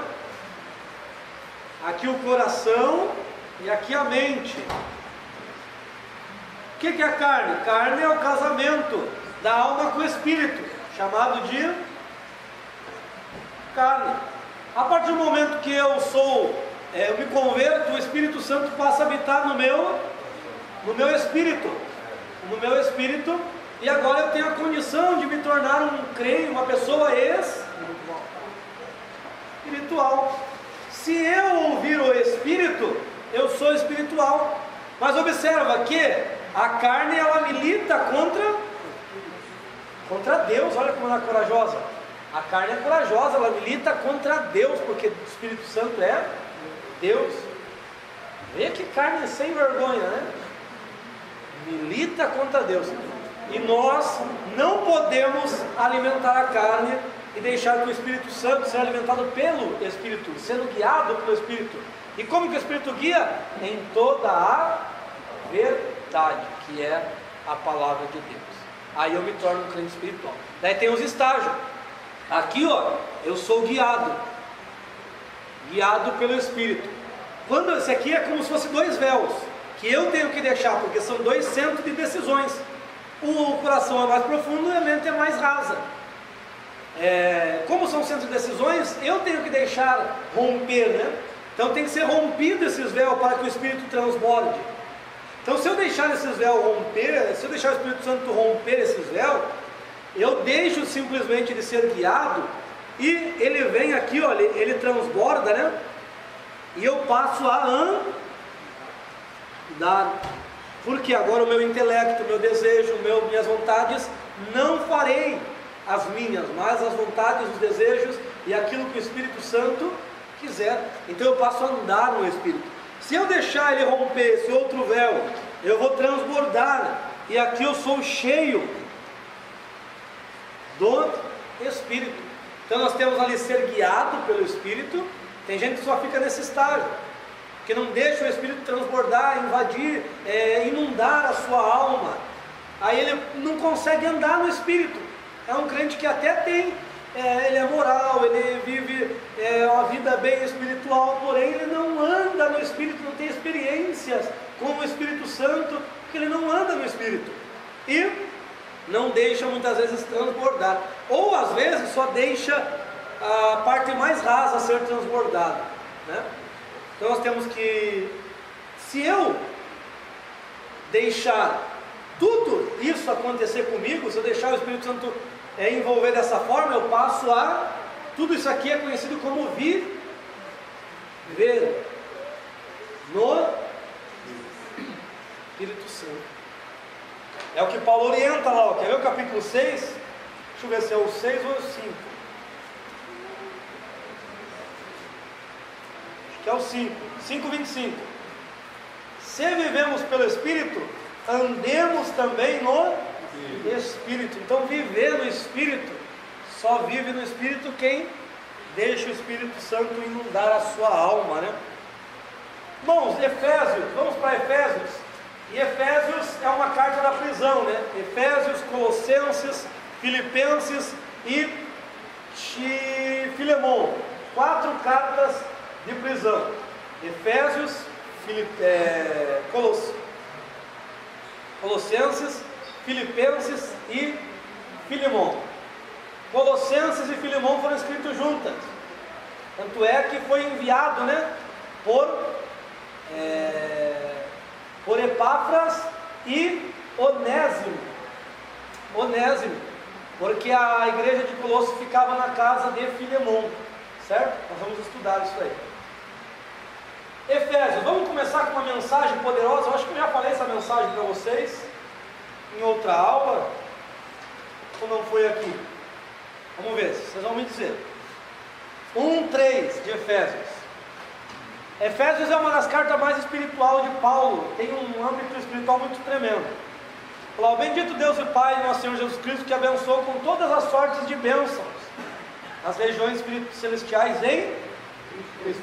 Irmãos, para só abrindo um parênteses, vocês entenderam o tema de Gálatas? Viver a liberdade do Evangelho. O Evangelho não aprisiona, a religiosidade aprisiona. O Evangelho verdadeiro, ele liberta. Então é o Evangelho da libertação, o Evangelho da graça. Então que entendamos Isto, né? É a mensagem principal. Leia com esse prisma e você vai entender melhor.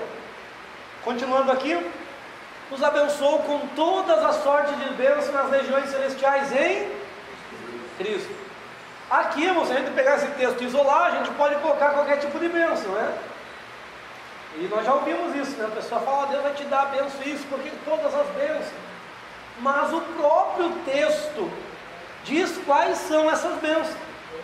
E são 7 bênçãos, pelo menos. Vamos ver se eu consigo descobrir as 7 aqui. Vamos ver, ó, o 4. Também nos elegeu. É isso que está? Então, primeira bênção. Eleição. Eleição. Nós somos eleitos antes da fundação do mundo. A primeira bênção. Segunda bênção, versículo 5. Nos predestinou.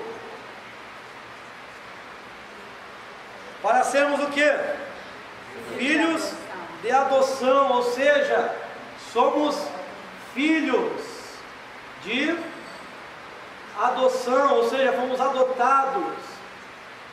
Então nos deu a graça de ser filho. Não éramos, nós que éramos gentios, não éramos filhos, fomos adotados. Versículo agora 7.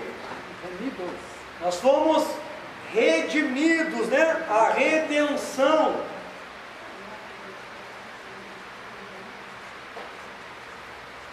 Redenção é a quarta bênção.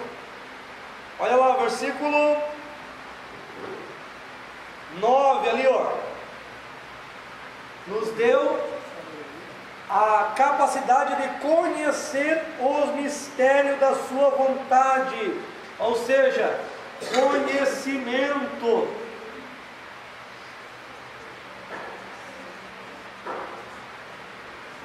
Do mistério, revelação do mistério. Nós já vamos falar um pouco disso. Acho que hoje a gente encerra em Efésios mesmo, vamos ficar em Efésios, Filipenses a gente faz semana que vem. Geralmente eu dou aula dessa forma mesmo. O próximo,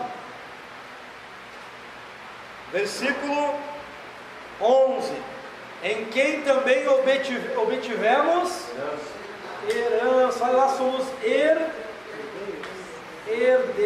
Olha que honra. Herdeiros, irmão. E a Bíblia fala que nós somos co-herdeiros com Cristo. O Pai deu tudo para Cristo, e Cristo, como nos resgatou, nos colocou na mesma natureza dele, nós vamos herdar junto com Cristo todas as coisas. Co-herdeiros. Ai, irmão, isso daí é muita graça, né? E ainda, versículo 13, lá, em quem também temos ouvido a palavra do Evangelho, depois de termos crido, recebemos quem? O Espírito Santo. 7, recebemos aí o Espírito Santo, como que? Selo e penhor. E o que significa isso? Significa que nós somos propriedade de Deus. Por quê? Diz ali, ó,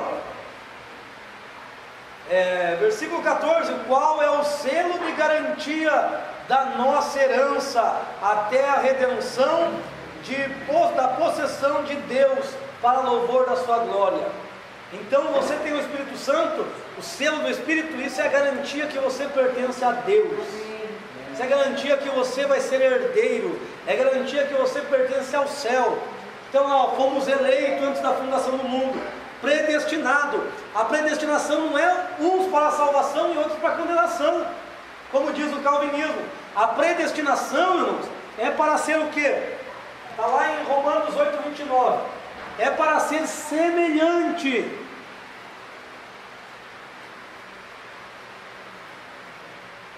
Semelhante a Cristo, semelhante ao Filho, semelhante a Jesus. Essa é a predestinação. Se você viver semelhante a Cristo, você é salvo. Porque Ele deixou o Espírito Santo. Isso aqui, ó, é justamente para te transformar à semelhança de Cristo. Te deixar a semelhança de Cristo.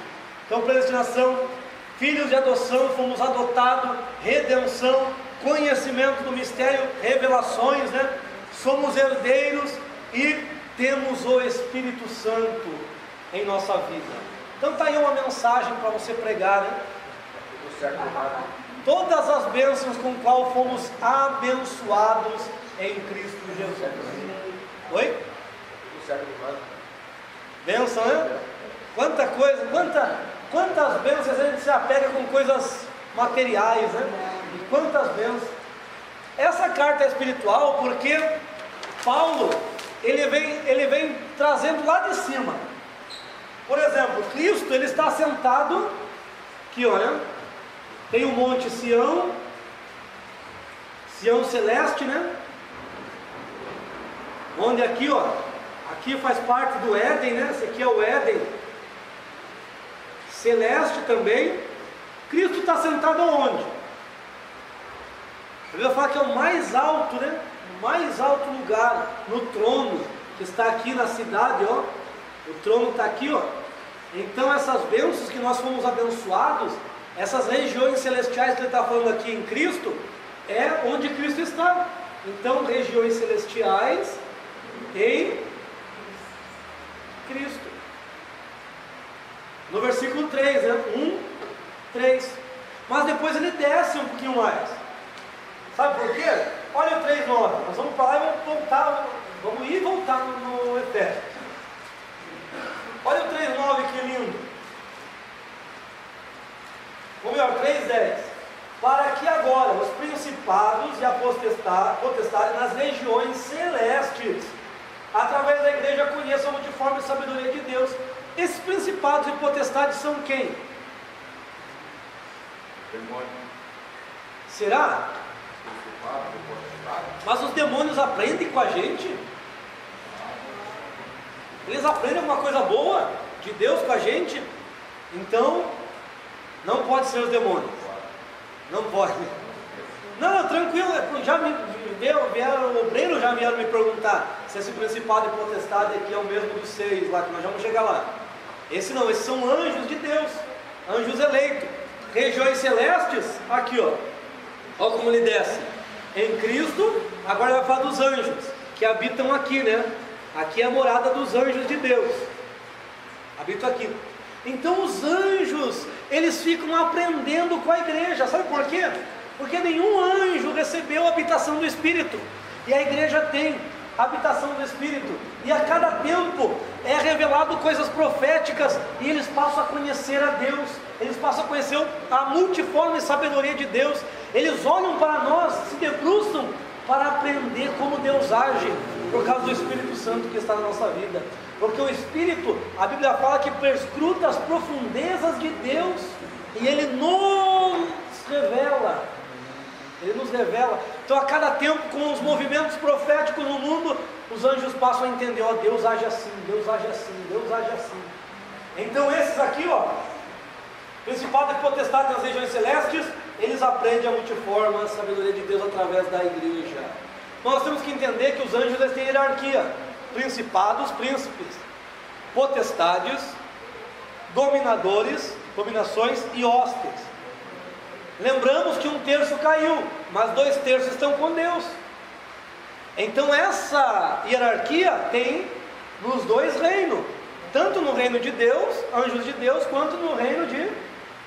Então hostes são aqueles anjos comuns, dominadores são aqueles anjos que têm mais poder, potestade, eles têm mais poder, que estão ligados a nações. Então é mais ou menos assim. Príncipes são relações internacionais. Ele tem uma nação própria, mas o seu relacionamento no mundo espiritual é internacional, certo?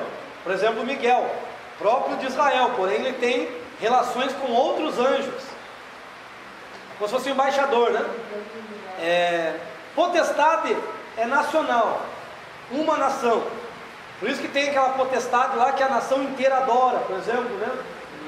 uma imagem, uma santa, alguma coisa assim, que a nação inteira adora, porque aquela potestade está ali no mundo espiritual, né? Um demônio que está fazendo com que as pessoas permaneçam nesse erro. Então, potestade. Dominadores são regionais, né? Eles têm regiões. E hóstias são locais. Na grande maioria, os demônios que se manifestam da igreja são hóstias. São demônios da menor categoria. E a gente às vezes sofre para expulsar, né? Imagine se um príncipe viesse. Eles estão nas regiões celestiais.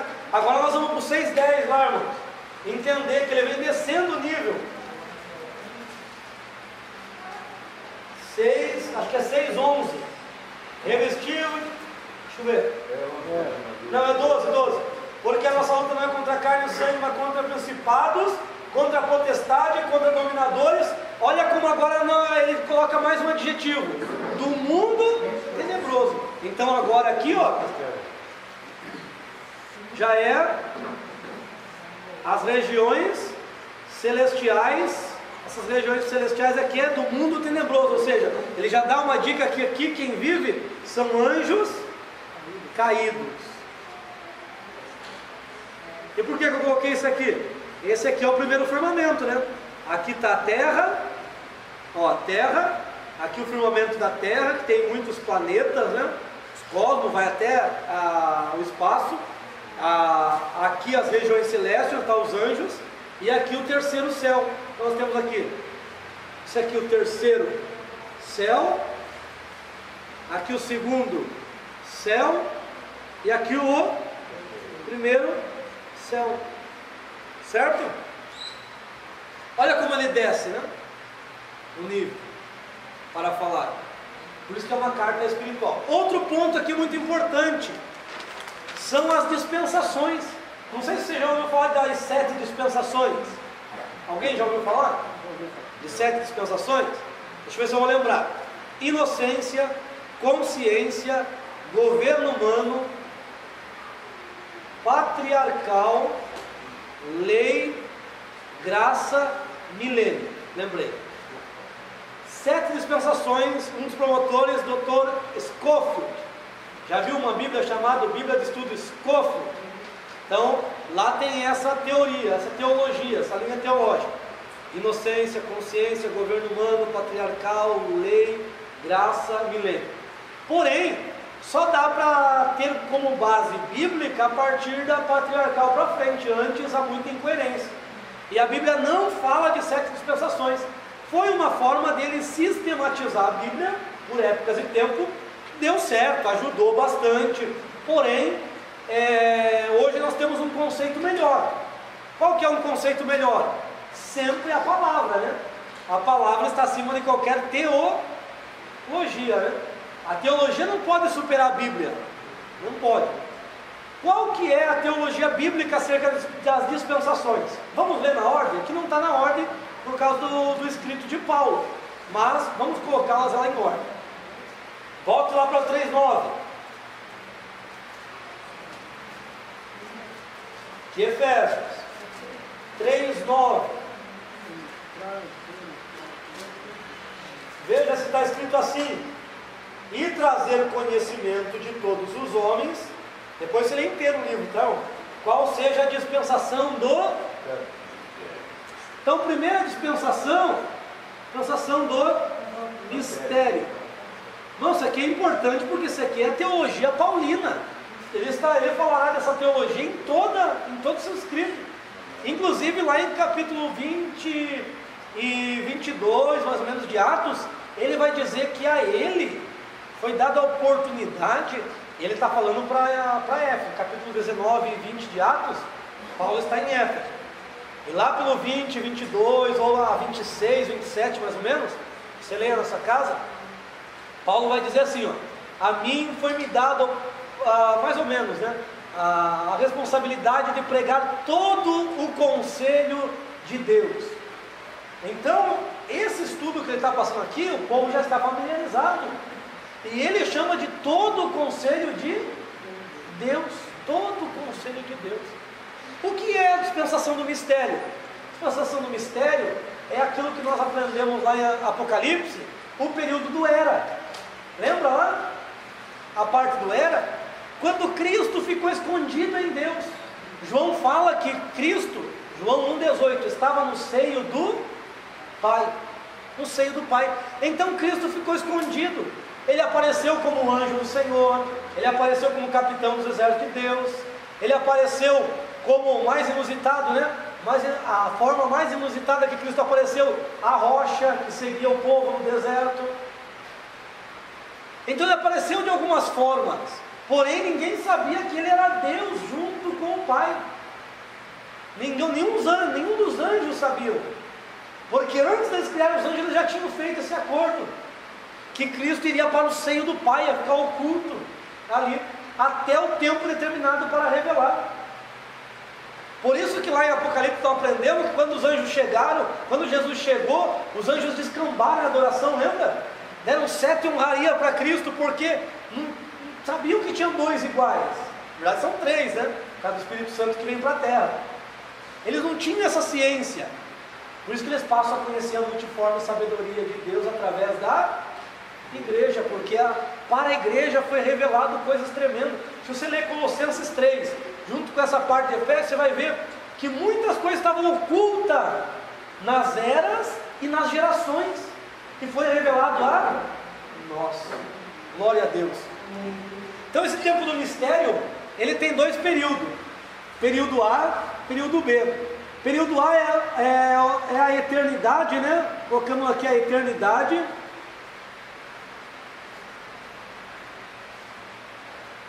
Até a criação. De Gênesis 1, versículo 3. Então a parte A é o período da eternidade, que eram eras, não temos como contar, até Gênesis 3, que Deus diz, haja luz, e faz o primeiro dia, o dia único. E aí passa a contar os dias na terra. A fase B é da criação de Gênesis, né? De Gênesis, vou colocar Gênesis só aqui, 1 e 3, até a encarnação de Cristo. Até a encarnação. Esse período aqui, ele coloca-se, podemos colocar aqui, ó. Colocar aqui. Essa dispensação aqui do mistério, que está ligado aqui, ó. Perdão, está ligado aqui. Nós colocamos dentro da eternidade lá, que nós aprendemos. Nós colocamos o era. Essa dispensação do mistério está ligado ao era.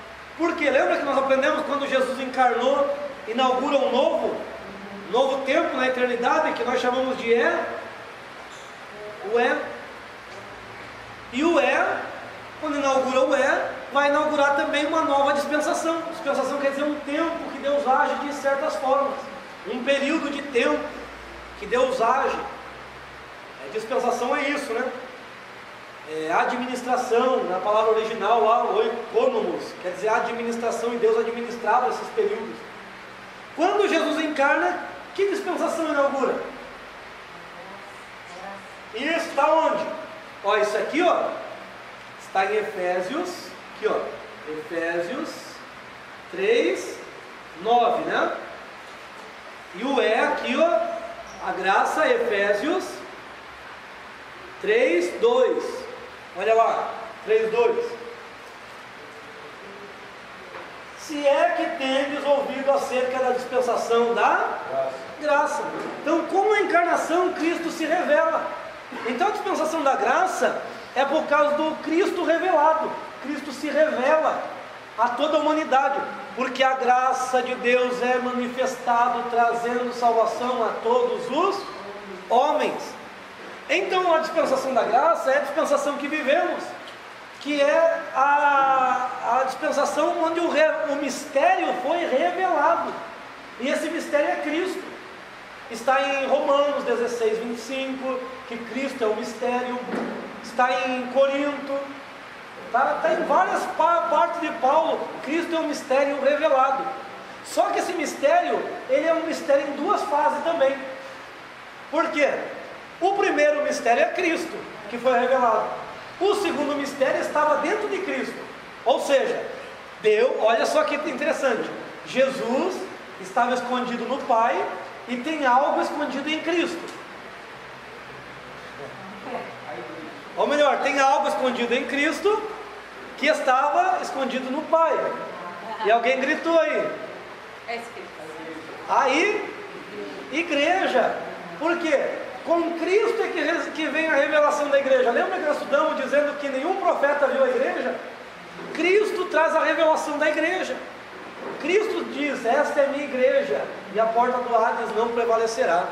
Quando o verde água do lado de Jesus, estava mostrando a natureza dessa igreja, que a igreja não seria só sangue, ou seja, só humana, ela seria água também, ela teria parte da divindade. E Pedro diz que nós fazemos parte da divindade, né? Natureza, somos participantes da natureza divina. Então a igreja é o único povo na terra que ele é físico e espiritual. Você transcende, você tem acesso ao trono da graça através da tua adoração. Olha aquele privilégio, todos os privilégios, tantos privilégios que a graça nos trouxe, né? Por isso é chamado de graça, porque graça também, além de favor imerecido, ela tem um sentido de beleza. E olha a beleza que Cristo traz para o nosso tempo. Isso aqui é maravilhoso. Então, nós vamos ter outra dispensação ainda. Então, mistério, dispensação do mistério. Aqui, ó, dispensação da graça. E a teologia paulina está envolvida nisso. E a dispensação, vamos lá, 1:10. Ele não coloca em ordem por causa do sentido que ele está escrevendo. Ele não está escrevendo um desenvolvimento de tempo. Ele não está colocando tempo como eu estou colocando. Ele está desenvolvendo temas. Então por isso que não está em ordem aqui. Certo? Por exemplo, ele começa lá no 1, mostrando todas as bênçãos. E ele vai mostrar a finalidade, no 1:10. Que a finalidade de tantas bênçãos é o quê? Convergir em Cristo na dispensação da plenitude dos tempos, que daí ele vai encabeçar todas as coisas que estão nos céus e na terra. Então qual que é a outra dispensação? Plenitude dos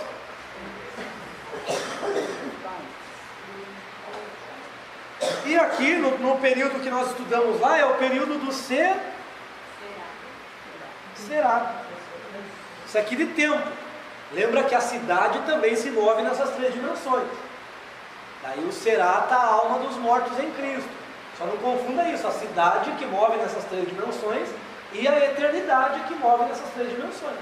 Certo? Aí você tem que juntar, não confundir. Tá bom? O período do era, a cidade estava sendo construída. O período do a cidade está pronta, com a morte e a ressurreição de Cristo. E o período do será, na cidade lá, é onde vai as almas dos mortos, é o paraíso, onde vai as almas dos mortos em Cristo.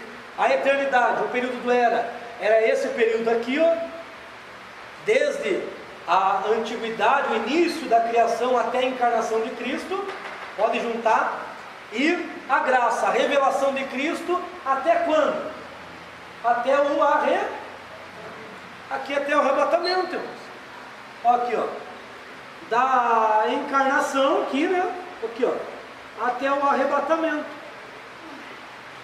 Porque com o arrebatamento, Deus começa a encabeçar todas as coisas, a convergir em Cristo, tanto as que estão nos céus como as que estão na terra. É o momento que Ele vai reconciliar tudo consigo mesmo, certo? É o momento que vem a grande tribulação e o milênio. Justamente, grande tribulação e milênio fazem parte dessa plenitude aqui, ó. Plenitude, quando Ele vai completar tudo lá no fim dos tempos. Aí Ele continuará o seu governo na eternidade. Então olha que carta extraordinária de Paulo, né? Ele revela esses pontos. Irmãos, nós gostamos das armaduras. Ele vai falar do novo homem que nós devemos viver. Olha só, o 2:20 diz que nós somos edificados pelos fundamentos do apóstolo e profeta. Deu 21. Por meio dela todo edifício bem ajustado cresce para ser um templo. e no qual vós também sois edificados para ser morada de Deus no Espírito. Olha que tremendo, um edifício. Um edifício o que é? O edifício é uma construção onde os trabalhadores estão trabalhando, mas o dono não está lá, né? Só os trabalhadores. Então olha os 3 estágios da nossa vida. Edifício, quando os trabalhadores estão trabalhando em nós, que é aqui os apóstolos e profetas que falam daqueles que nos ensinam a palavra, que vão trabalhando. Nós somos edifício. O Senhor não mora em nós ainda. Eles estão trabalhando, evangelizando, né? Nos conquistando. Depois que terminou a obra daquele edifício, ele se tornou um templo. Versículo 21. Ele cresce para ser um templo do Senhor. Só que o templo é o seguinte: o templo, o Senhor visita só no domingo, uma vez na semana, né? O dono da obra aqui, que é o Senhor, uma vez na semana. É aquele crente ainda que não tem aquela intimidade com o Senhor, que só vai aos cultos, frequenta os cultos, é simpatizante da nossa fé, né? Então ele vai uma vez ou outra lá, é um tempo. Mas o objetivo mesmo é o versículo 22, no qual também sois edificados para ser morada de Deus. Então morada, o dono já diz, ele mora, não sai. Então é esse estágio que temos que ter, morada, ser morada de Deus. Agora, irmãos, vamos lá rapidamente, capítulo 5. Nós somos guerreiros, não somos? Nós guerreamos, nós somos valentes, né? Nós somos crentes. Gostamos de guerrear, de batalhar, né? Estamos de cantar hino, né? Batalha travada é nesta terra. Gostamos, né? Nós gostamos de ler o capítulo 6 de Apocalipse. Irmãos, vamos revestir da armadura de Deus. Gostamos, né? Gostamos disso. Só que tem um detalhe: isso não será possível sem antes nós começarmos no capítulo 5, 25. A armadura de Deus não funciona se não ocorrer o que ele registra a partir do 5, 25. Como que ele começa a dizer? Ele diz assim, ó, ele está falando de amor e equilíbrio aqui. Mulheres. E isso começa, ele vai falar da cadeia da felicidade. E é uma engrenagem que precisa estar bem ajustada para funcionar. Vai dizer, vós mulheres, sede submissas aos vossos maridos. Submissão não é escravidão. Submissão é estar sob uma missão. Estar ajudando na missão que Deus deu ao marido. Submissão. Como que é um modelo de submissão? Como a igreja se submete a Deus, a Cristo. Você chamaria Cristo de banana? Ô, Senhor, o Senhor é uma banana. Chamaria? Mas tem mulher que chama o marido de banana, né? Essa é uma banana, não faz nada. Não é? Então esse é o modelo. Você tem que ser submissa ao seu marido como você é submissa ao Senhor diante da igreja. É prova de amor. A parte mais difícil para a mulher é ser submissa. É a parte onde ela prova o amor. E a Bíblia fala, por que começa com as mulheres e não com os homens? Porque a mulher sábia é ela quem edifica a casa, não é o homem não, é a mulher. Mas a tola destrói com as próprias mãos. Ela sendo submissa ao marido, dedicando esse amor em submissão, o marido vai retribuir um amor incondicional também. O amor do marido será um reflexo para aquilo que ela já dedica a ele. E a parte mais difícil para os homens é realmente dedicar esse amor. E tem um modelo, como Cristo amou a igreja, entregando-se por ela. Ou seja, Cristo entregou-se pela igreja, colocou a igreja como prioridade. Tem maridos que não colocam os sonhos, os desejos, os anseios da esposa como prioridade. Eles não amam esse ponto. Eles amam ao ponto de dizer, não, eu que trago comida para casa, você fica aí, mas não sabe, às vezes a mulher tem sonhos de montar algo, fazer algo, estudar algo, mas ele é tão machista ainda que não, é eu que vou ser o provedor, e acaba ofuscando o sonho. E isso aqui, irmãos, é lindo, porque Paulo poderia usar a palavra filho, um amor de amizade, um amor de afetividade, estaria bem colocado entre marido e mulher. Ele poderia usar o amor, a palavra eros, que é a paixão sexual, estaria bem colocado também. Mas Paulo, ele faz uma revolução ao escrever, porque ele coloca aqui a palavra ágape, que é o amor incondicional, é aquele amor que transcende, é o amor espiritual. Então nenhum escrito coloca, nenhum escrito grego coloca o amor do homem para com a mulher como esse amor, só coloca como amizade ou como sexual, mas um amor incondicional, nenhum. Então olha que Paulo está revolucionando. Isso aqui no século I foi uma revolução, colocando prioridade às mulheres. A mulher não tem que ser prioridade não, naquela época. Mulher não tem que priorizar, a mulher tem que obedecer em tudo, ficar quietinha. Mas Paulo não é assim não. Nunca pense que Paulo é machista, Paulo nunca foi. Está vendo? Aí, irmão, se isso acontecer, o que vai acontecer? Os filhos vão obedecer aos pais. Se os filhos verem amor entre o pai e a mãe, eles vão andar em obediência. Você sabia que tem mulheres que não se submetem ao marido, mas se submetem a outro homem? Sabiam? Elas não se submetem ao marido em casa, mas a liderança da igreja ela se submete. Isso causa ira nos filhos. Por isso que diz, não provoquei a ira nos... Eu já vou resumir aqui. E tem marido também que ele ama outra mulher, dedica carinho, atenção a outra mulher que não a sua esposa. Isso provoca ira nos filhos. Então, os filhos vão obedecer quando essa engrenagem funcionar, do amor incondicional. Aí os filhos em obediência vão amar incondicionalmente. Falam os filhos obedientes, o que vai acontecer? Os senhores e os escravos. Ele vai colocar equilíbrio. Os senhores não oprimam os escravos, mas escravo obedeça. Os escravos só vão desobedecer, os servos, que na época era legal, né? Não tem nada a ver com o contexto que houve no Brasil, em outros países. Aqui é algo legal. O que acontece? Se os servos veem filho desobediente, eles também não vão obedecer. Por isso que Paulo vai dizer o 10, olha, o 6:10, que nós entendemos de outra forma, mas ele vai começar lá, inclusive o 6:9, ele vai estar falando ainda desse tema. Senhores, fazem o mesmo com seus servos, deixando ameaça. Paulo está colocando o ponto de equilíbrio. Daí ele coloca no 6:10, finalmente, ou seja, uma conclusão, né? Irmãos meus, fortalecei-vos no Senhor e na força do seu poder, revesti-vos com toda a armadura de Deus. Se é para se revestir, é porque é para eu estar vestido com algo, não é? E com que eu tenho que estar vestido? Com a santidade no lar, que é esse ponto do amor lá. Por isso que tem que começar no 5:25. Mulheres amar o marido em submissão, homens amar mulheres, filhos obedecerem, não oprimir os servos, no caso hoje os empregados, né? Fazer ameaça para os empregados, você vai perder o emprego, seu infeliz. Não, tem crente que faz isso, não. Então, se eu estiver andando conforme o 5:25 até o 6:9 me orienta, aí sim eu posso me revestir.